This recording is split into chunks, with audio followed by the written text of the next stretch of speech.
নমস্কাৰ।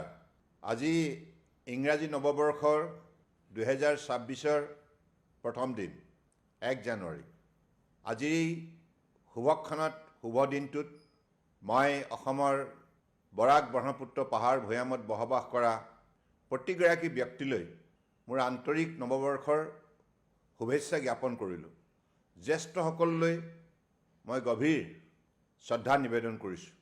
মই আশা ৰাখিছোঁ যে যোৱা এটা বছৰে 2025ত আমি সকলোৱে মিলি যেনেধৰণে পৰিশ্ৰম কৰিলোঁ তাৰ ফলশ্ৰুতিত আজি অসম ৰাজ্যৰ লগতে সমগ্ৰ ভাৰতবৰ্ষই বিশ্বৰ বুকুত এটা সুকীয়া পৰিচয় বুটলিবলৈ সক্ষম হৈছে। সফলতাৰে মাননীয় প্ৰধানমন্ত্ৰী নৰেন্দ্ৰ মোদী ডাঙৰীয়াৰ নেতৃত্বত আজি ভাৰতবৰ্ষই বিশ্বৰ বুকুত নতুন নতুন অভিলেখ সৃষ্টি কৰিছে বিভিন্ন কৰ্মক্ষেত্ৰত। মই আশা ৰাখিছোঁ 2026 চনটো আমাৰ বাবে উল্লেখযোগ্য বৰ্ষ হিচাপে পৰিগণিত হ'ব আৰু আমাৰ অসমৰ প্ৰতিগৰাকী ব্যক্তিয়ে কঠোৰ পৰিশ্ৰমৰ সাধনাৰে নিজ নিজ কৰ্মক্ষেত্ৰত জিলিকি উঠিব। আমি স্বাৱলম্বী হ'ম, আমি সকলোৱে মিলাপ্ৰীতিৰে থাকিম।